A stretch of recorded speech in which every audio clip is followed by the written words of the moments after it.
একসাথে চলে না, শিক্ষা ধর্ষণ, শিক্ষা এবং সংস্কার একসাথে চলে না, শিক্ষা এবং সংস্কার একসাথে চলে না, শিক্ষা এবং ধর্ষণ একসাথে চলে না।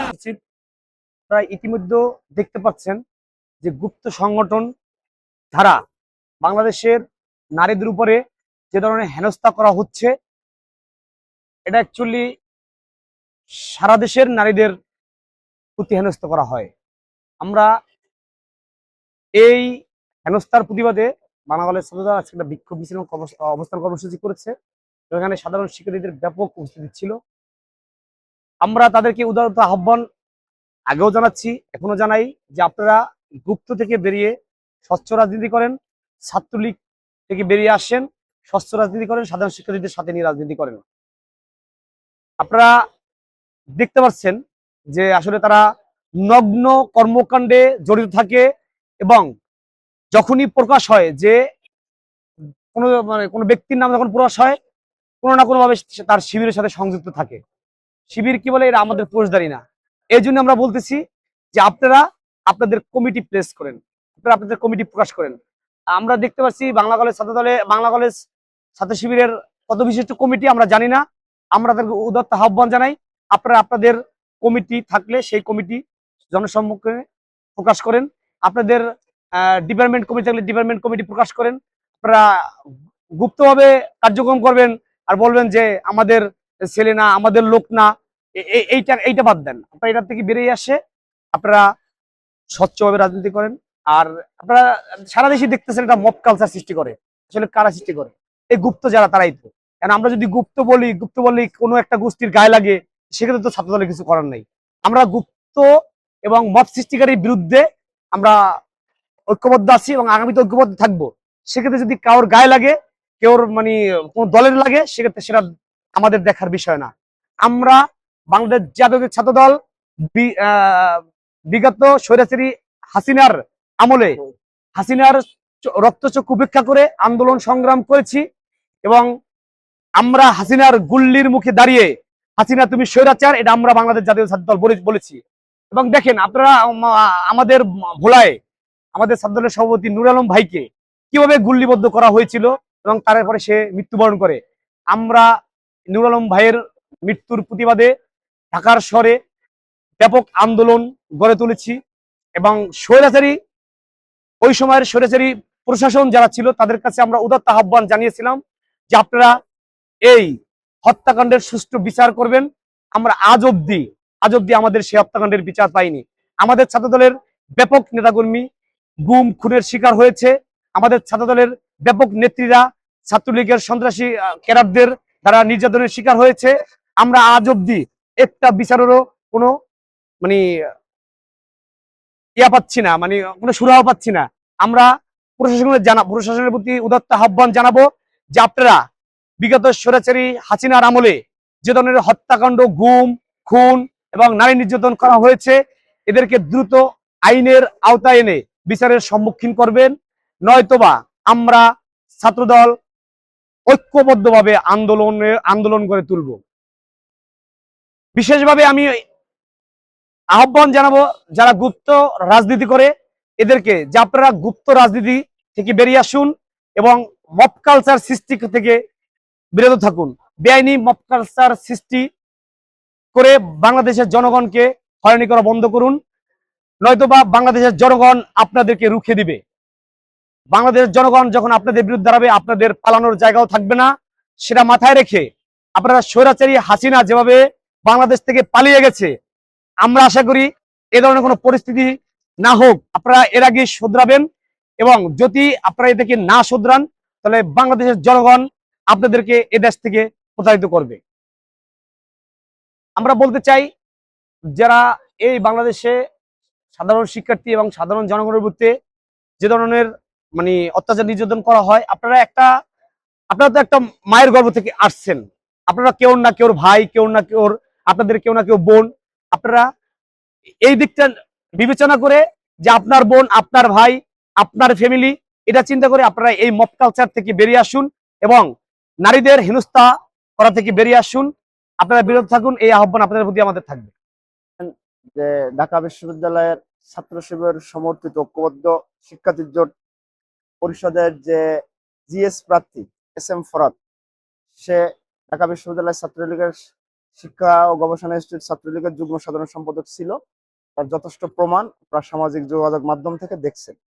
এর ঠিক একই ইস্যু নিয়ে কিন্তু তারা ছাত্রলীগের তৎকালীন নিষিদ্ধ সংগঠন ছাত্রলীগের কর্মী ছিল, শিক্ষার্থীদের উপর অত্যাচার নির্যাতন, হলে গেস্ট রুম গণরুম কালচার ধরে রেখেছিল, তাদের তাদের কিন্তু প্রার্থিতা বাতিল হয়েছে। এখানে এই বৈষম্য কেন? 36 পৃষ্ঠার ভিসি নেওয়াজ সাহেব কেন এক পক্ষকে বাদ বাদ দিল, ডাকসু নির্বাচন থেকে বাদ দিল, আবার ঠিক সেই গ্রাউন্ডে কেন এস এম ফরাদ ডাকসু নির্বাচন করতেছে, তার প্রার্থীতা কেন বাতিল হলো না? এই বিষয় নিয়ে ঢাকা বিশ্ববিদ্যালয়ের একজন সচেতন নারী শিক্ষার্থী তাহমিদা আলম হাইকোর্টে রিট করেছিল। তার প্রেক্ষিতে আপনার গতকালকের পরিস্থিতি দেখছেন, ঢাকা বিশ্ববিদ্যালয় উত্তপ্ত পরিস্থিতি। এর পরপরেই কিন্তু আবার একটা হাইকোর্টে স্টে অর্ডার, চেম্বার জজ আদালতে স্টে অর্ডার হওয়ার কারণে ডাকসু নির্বাচন আমরা আশাবাদী 9 সেপ্টেম্বর হবে। প্রশ্ন হচ্ছে যে আলী হাসান নামে একজন শিবির কর্মী, শিবির সমর্থক, তার ফেসবুক স্ট্যাটাসে দেখা গেছে যে শিবির সমর্থনে সরারদিনের যে সমাবেশ, সেখানে সে উপস্থিত ছিল। কিন্তু আমরা অতীব উদ্বেগের সাথে লক্ষ্য করছি যে শিবিরের কেন্দ্রীয় সভাপতি থেকে শুরু করে তাদের দায়িত্বশীল লোকজন এই শিবিরের দায়িত্ব, আলী হাসানের দায়িত্ব নিচ্ছে না। তারা তাদের সামাজিক যোগাযোগ মাধ্যমে তাদের তাদের বিবৃতি দিয়েছে। কিন্তু আসলে কথা বলতে গেলে দেখা যায় আপনি সন্তান জন্ম দিলেন, জন্ম দেওয়ার পর সন্তানের দায়িত্ব নিচ্ছেন না, বিষয়টা এমন দাঁড়ায়। তাদের প্রতি আহ্বান থাকবে যে নারী মা বোন আমাদের সবারই আছে, এই মা বোনের কারণে আমরা পৃথিবীতে আসতে পারছি, এবং মা বোনের সম্মান জানানো আমাদের নৈতিক দায়িত্ব।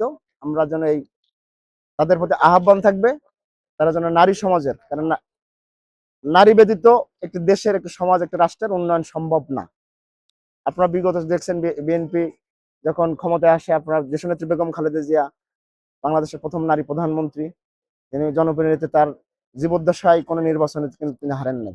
যে নারী সমাজের প্রতি আমাদের দায়বদ্ধতা আছে, আমরা মনে করি এদেশের প্রত্যেকটি নাগরিকের দায়বদ্ধতা আছে। সুতরাং নারীকে নারীর চোখে দেখে কিভাবে দেশ, রাষ্ট্র, সমাজকে এগিয়ে নেওয়া যায়, আসুন আমরা সেই ঐক্যবদ্ধভাবে কাজ করি। বলছিল যে সে একটা ইসরায়েল ছিল যে আমি কোনো শিবিরের কর্মী বা আমি কোনো রাজনৈতিক দলের কর্মী। তো সেক্ষেত্রে আপনারা বলছেন যে ওনারা হচ্ছে শিবির করে, নিয়ে এটা শিবিরের যুক্ত সংগঠনে করে। সে স্টেটমেন্ট দিল যে আমি কোনো রাজনৈতিক দলের সাথে সম্পর্ক নেই। এই বিষয়টাই কি রয়েছে? আপনি তার একটা ফেসবুক স্ট্যাটাস দেখবেন যে সেখানে সে এই ডাকসু নির্বাচন কেন্দ্র করে বলছে যে হামিম ভাই তাকে ফ্রেন্ড লিস্ট থেকে আনফ্রেন্ড করছে, তার বাড়ি সিলেট গোনাইঘাট। এখানে আমাদের ছাত্রদল সমর্থিত প্রার্থী আছে, এজিএস প্রার্থী তানভীর আল হাদি মায়ের, সেও যখন তাকে শিবির সন্দেহ করে আনফ্রেন্ড করছে, তার সেখান থেকে একটা স্টার দিচ্ছে, তার কমেন্ট গুলো আপনি পড়বেন, আপনার উত্তর সেখান থেকে পেয়ে যাবেন। যে এমন সংগঠনের যে জিএস প্রার্থী মেঘবলা বসু সেটা কথা বলছিল যে এই ডাকসু নির্বাচনটা মূলত একজন লোককে বিক্রি করার জন্য করা হচ্ছে। ওটা কাহিনী। এখানে দেখেন সাদিক কায়েম, যাকে 5ই আগস্ট সৃষ্টি না হলে, 5ই আগস্টের ছাত্র জনতার গণভ্যুত্থান না হলে তাকে অবশ্যই ছাত্রলীগের মিছিলে পাওয়া যেত। সেই সাদিক কায়েমকে সুবিধা দেওয়ার জন্য একই ডিপার্টমেন্টে একটা সাবজেক্টের ডাবল এমফিল করার সুযোগ দেওয়া হয়েছে। অবশ্যই এখানে ঢাকা বিশ্ববিদ্যালয় প্রশাসনের পক্ষপাতিত্ব আছে, যার কারণে মেঘবুল্লাহ বসু এই মন্তব্য করেছে। মেঘবুল্লাহ বসু এই বক্তব্যের সাথে আমরা সমর্থন জানাই। ফরহাদের বিরুদ্ধে যে রিট করা হয়েছে, জমিতে যে রিটটা করছে যে প্রার্থীটা বাতিলের বিষয়, এই বিষয়টা হাইকোর্ট নাকচ করে দিল এবং পরবর্তীতে কোনো সময় বেঁধে ছাড়াই তারা ডাকসু নির্বাচন সঠিক সময় হওয়ার জন্য দিল। আপনারা কি চাচ্ছেন ডাকসু নির্বাচন সঠিক সময় হবে? সেক্ষেত্রে হচ্ছে তাহলে তো এস এম ফরহাদও নির্বাচনে অংশ নেবে। এখন আইন আদালতের বিষয়, আমরা আইন আদালতকে সর্বোচ্চ সম্মান করি। আদালত যে রায় দিছে সে রায়ের বিরুদ্ধে আমরা কখনো বক্তব্য দিতে পারি না। এবং এই ডাকসু নির্বাচন পরিচালনার জন্য নির্বাচন কমিশন আছে, ঢাকা বিশ্ববিদ্যালয়ের প্রশাসন আছে, তারা এই বিষয়ে সিদ্ধান্ত নেবে। আমাদের আপনার ক্যাম্পাস বাংলা কলেজে ছাত্র সংসদ নিয়ে কথা হচ্ছে, এখানেও ছাত্র সংসদ নির্বাচনের জন্য অনেকেই বলতেছে। এই ক্ষেত্রে ঢাকা বিশ্ববিদ্যালয়ে যেমন শিবির কর্মী, উনি শিবির কর্মী এস এম ফরহাদ শিবির হওয়া সত্ত্বেও উনি ডাকসু নির্বাচন করতেছে, বাংলা কলেজের ক্ষেত্রে কি এ ধরনের কোনো মানে নিশ্চয়তা আছে? সেটা আমরা এখনই বলতে পারবো না, কিন্তু আমরা চাই বাংলাদেশ জাতীয়তাবাদী ছাত্রদল সরকারি বাংলা কলেজ শাখা অবশ্যই সাধারণ শিক্ষার্থীদের অধিকার আদায়ের জন্য ছাত্র সংসদ নির্বাচন চাই এবং অতি দ্রুত আমরা বাংলা কলেজে ছাত্র সংসদ নির্বাচন চাই। কিন্তু বর্তমান যে পরিবেশ, সেই পরিবেশ থেকে কারা ভোটার হবে, কারা প্রার্থী হবে, এটা নিয়ে আমাদের প্রশ্ন আছে। এরা বিগত স্বৈরাচার ফ্যাসিবাদ মানে ফ্যাসিস্ট শেখ হাসিনার আমলে নিষিদ্ধ গঠিত ছাত্রলীগের নেতা কর্মীরা আমাদের সাধারণ শিক্ষার্থীদের উপর যেভাবে হামলা করেছিল, শিক্ষার পরিবেশ নষ্ট করেছিল, সেই স্বৈরাচারের দোষীদের বিচার হবে এবং স্পেসিফিকলি যারা এই সাধারণ শিক্ষার্থীদের উপর ইপটিজিং থেকে, নারী শিক্ষার্থীদের উপর ইপটিজিং থেকে শুরু করে জোর করে প্রোগ্রামে নিয়ে যাওয়া, হল রুম, গেস্ট রুম, এগুলোর সাথে যারা জড়িত ছিল তাদেরকে ছাত্রত্ব বাতিল করতে হবে, তাদেরকে ভোটার তালিকায় রাখা যাবে না। ইভেন প্রত্যেকটা ডিপার্টমেন্ট ওয়াইজ গণশুনানি অথবা গণতদন্ত করে তাদেরকে নির্দিষ্ট করতে হবে, তাদের ভোটার তালিকা থেকে বাদ দিতে হবে। এরপরে ছাত্র সংসদ নির্বাচন হোক, এটা আমরা চাই। পৃথিবীতে যা চিরকল্যাণকর তার অর্ধেক করে আছে নারী, অর্ধেক করে আছে নর। সুতরাং নারীদের বিষয়ে কোনো আপোষ নাই। নারীর অধিকার প্রতিষ্ঠার জন্য বাংলাদেশ জাতীয়তাবাদী ছাত্রদল যা যা করা দরকার রাজপথে থেকে অবশ্যই নারীদের জন্য সেটা করবে বলে ছাত্রদল বদ্ধপরিকর।